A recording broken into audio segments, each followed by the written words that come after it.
So students, you can see here.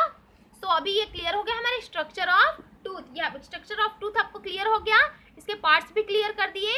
अब हम move करते हैं कि लुकिंग आफ्टर योर टीथ, आप अपनी देखभाल कैसे, जस्ट लाइक हमने अभी बताया था आपको स्टार्टिंग में कि हम क्या क्या पढ़ने वाले हैं।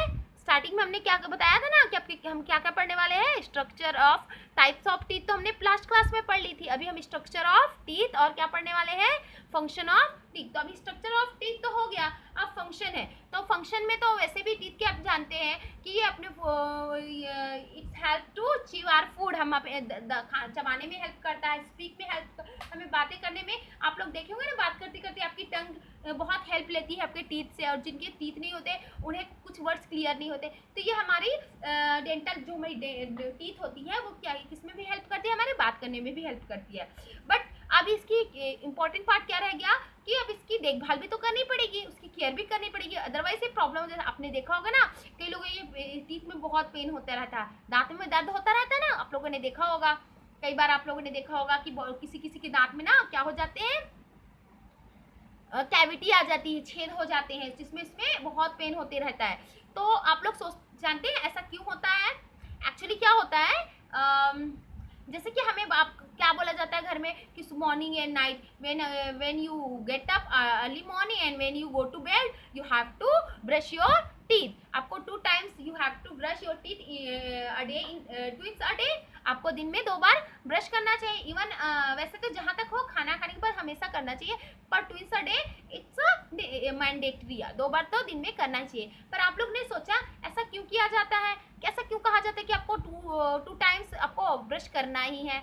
एक्चुअली क्या होता है, जो हमारे टूथ होते हैं ना, टीथ होते हैं, टूथ के बीच में जो स्पेस होता है ना, हमारे टूथ जो है वो गम्स में घुसे ढसे होते हैं, पर उनके बीच बीच में जो स्पेस होता है वहाँ पर क्या होते हैं, कुछ बैक्टीरियाज होते हैं। और ये जब हम खाना खाते हैं ना तो अच्छे से चबाते नहीं हैं। अगर हम अच्छे चबाएं ना चबाएं, जो छोटे छोटे पार्टिकल्स होते हैं खाने के, जो छोटे छोटे पार्टिकल्स होते हैं वो हमारे दांतों के बीच में रह जाता है। और जब हम उसे काफ़ी टाइम तक ऐसे ही छोड़ देते हैं तो एक्चुअली क्या होता है, हमारी जो फूड होता है उसमें शुगर होता है, और ये जो बैक्टीरिया होते हैं ना वो शुगर से के साथ कंबाइन हो जाते हैं और एसिड बनाते हैं। और जब एसिड बनाते हैं तो वो एसिड ना इतना पावरफुल होता है कि जो ये हमारा एनिमल जो होता है ना, जो कवर किया हुआ हार्ड कवरिंग होता है, इस पर वो होल करना स्टार्ट कर देते हैं। और जब होल करना स्टार्ट कर देते हैं वो यहाँ तक पहुँच जाते हैं। तो जब हमारी चीज़ें जो है खाना पीना यहाँ पहुँचने लगता है रूट पे, तो हमें पेन होना स्टार्ट हो जाता है, इनमें होल हो जाता है। तो आपको समझ आ गया कि आपको ऐसा क्यों कहा जाता है कि बार बार आपको कि दिन में 2 बार ब्रश करना चाहिए, है ना। तो ये हमारे टूथ की देखभाल लुक आफ्टर करने का के वेज है।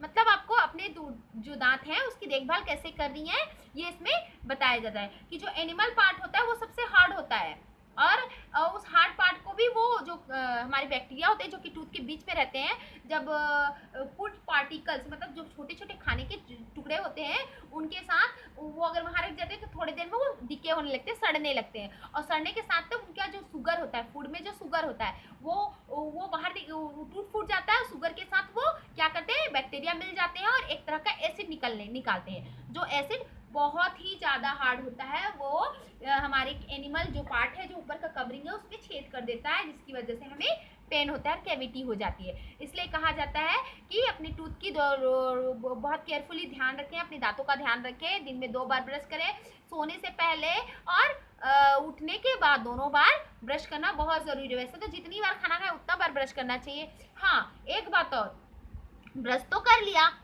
अभी हम ब्रश तो कर लिए, लेकिन आपको पता है ब्रश कैसे करते हैं।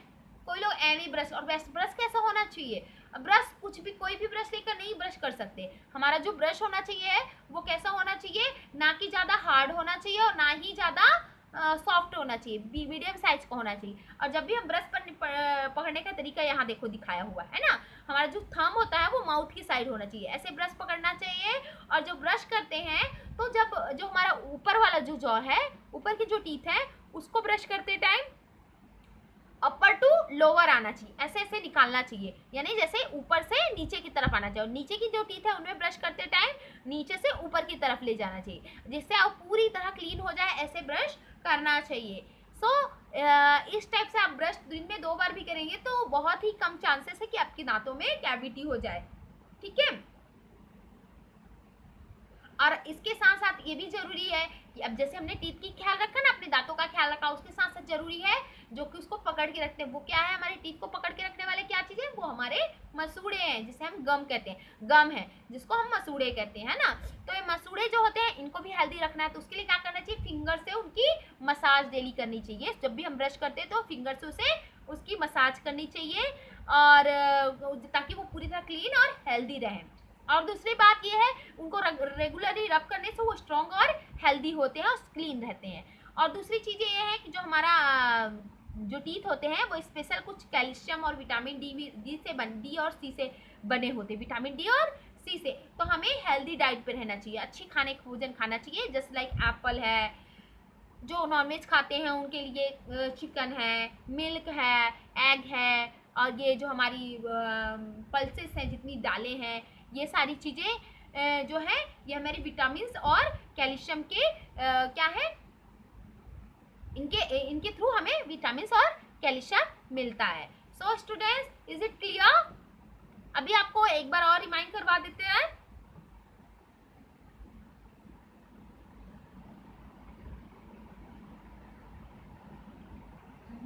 So students, as I told you, हमें अपने दांतों को हेल्दी रखने के लिए हमें कुछ विटामिन एंड कैल्शियम से रिच फूड डाइट भी लेनी चाहिए, जिससे हमारी गम्स और टीथ हेल्दी रह सके। So students, here is given some examples, you can see in by the picture, in picture given सब कुछ एग्जांपल्स दिए हुए हैं। So you can see here is given a blank, so you have to fill it. So let's fill it. Make the list of food items rich in calcium, vitamin D and vitamin C. Vitamin D and vitamin C and calcium से rich food के हमें name लिखने हैं इसमें।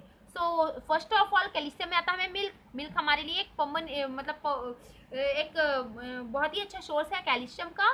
सो हमें milk लेना चाहिए। Pulses दालें हैं, ग्रीन वेजिटेबल सारी कैल्शियम की सोर्स है। सोर्स मीन्स होता है जहाँ से हमें मिलता है ना। एंड फिश, जो नॉन वेजिटेरियंस है उनके लिए फिश भी हो सकता है ना। देन विटामिन डी का सोर्स होता है मिल्क होता है, फिश होता है, चीज़ जो होते हैं ना, पेरेंट्स बोलते रहते हैं ना खाओ खाओ खाओ।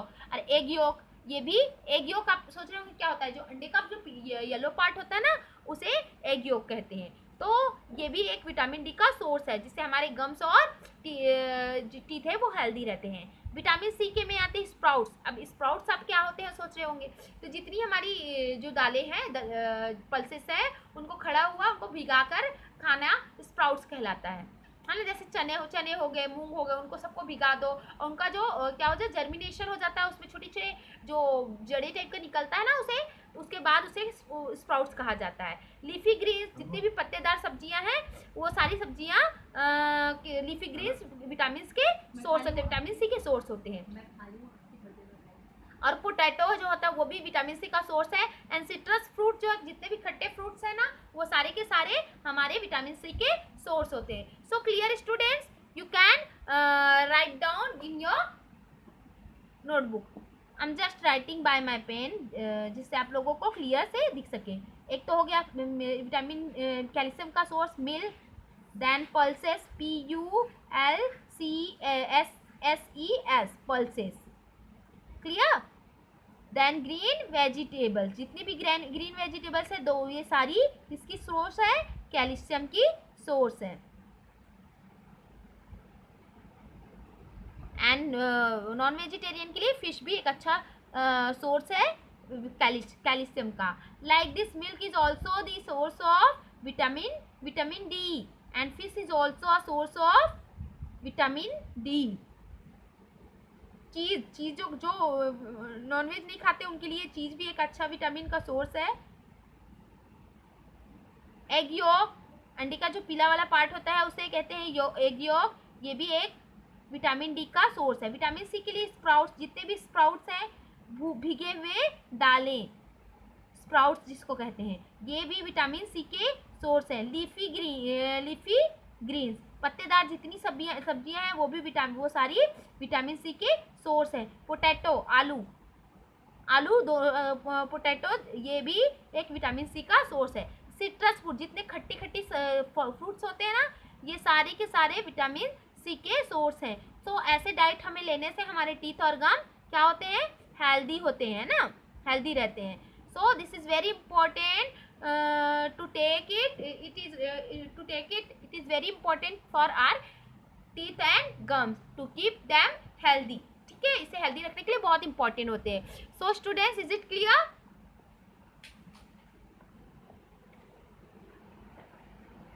सो students, here is given some fascinating facts. इस चैप्टर में कुछ फैसिनेटिंग फैक्ट्स दिए हुए हैं, जो कि पूरे चैप्टर्स में we'll discuss it in our next class. Okay students, some fascinating facts we are going to discuss.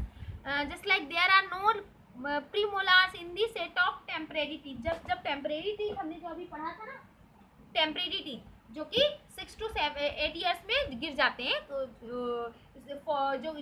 जो टूट जाते हैं, उनमें कोई भी प्रीमोलार या मोलार टीथ नहीं होता है। केवल क्या क्या होता है, इंसाइजर्स और किनाइन, काटने वाले दांत और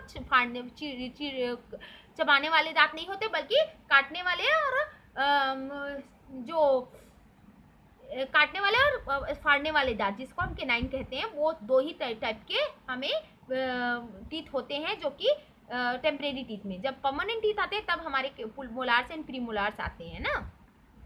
एक और फैसिनेटिंग फैक्ट, मतलब जानने वाली बात क्या है, टूथ इनेमल, जो हमने अभी बताया ना स्ट्रक्चर में, जो कवर कर रहता है, जो हार्ड साइनी हार्ड पार्ट, जो कि हमारे क्राउन पार्ट को, टीथ का जो क्राउन पार्ट होता है ना, उसे कवर करता है, ये वाला पार्ट, उसको इसके बारे में लिखा है कि tooth enamel is the hardest material in the human body. पूरे ह्यूमन बॉडी का सबसे हार्डेस्ट मटेरियल क्या होता है, जो उसका इनेमल पार्ट होता है, जो कि टाइट, जो हमारे दांतों को ऊपर बांध देता है। तभी तो ऐसे इसको छू कर देखो, ठक ठक बजता है ना, अलग से ऐसे दबा के ऐसे लगा के देखोगे तो ऐसे उसको, उसमें फिंगर्स को टच करोगे तो आवाज आती है, क्योंकि ये सबसे हार्डेस्ट पार्ट है। एक और है यहाँ पर, आप क्या जानते हैं इसमें, tooth decay can lead the stomach upset and indigestion. जैसे अगर खाना जो दांतों में सड़ जाता है, जैसे कि रात को जो ब्रश करके नहीं सोते हैं, तो उनका जो फूड पार्टिकल्स होते हैं वो डिके हो जाते हैं, सड़ जाते हैं, है ना। तो इससे क्या होता है, केवल दांत खराब नहीं होते, आपको कैविटी नहीं होती, टूथ कैविटी ही नहीं होती, उसके साथ साथ क्या होता है, हमारे ना स्टमक को अपसेट करते हैं, हमारे पेट को खराब करते हैं, हमारा जो फूड है ना वो डाइजेस्ट पूरी तरह नहीं हो पाता, क्योंकि अगर, और इसके अलावा अगर आप फूड को अच्छी तरह चिव नहीं करते, चबाते नहीं हैं प्रॉपरली, उसे अपने फूड को चबाते नहीं हैं, तो क्या होता है, उसके बैक्टीरिया जो होते हैं वो क्या होते हैं, उसके खाने के साथ जल्दी जल्दी खाने वाले से वो बैक्टीरिया जो होता है वो स्टमक में चला जाता है, इससे भी वो इनडाइजेशन होता है, मतलब आपका जो फूड है वो अच्छे से डाइजेस्ट नहीं होता।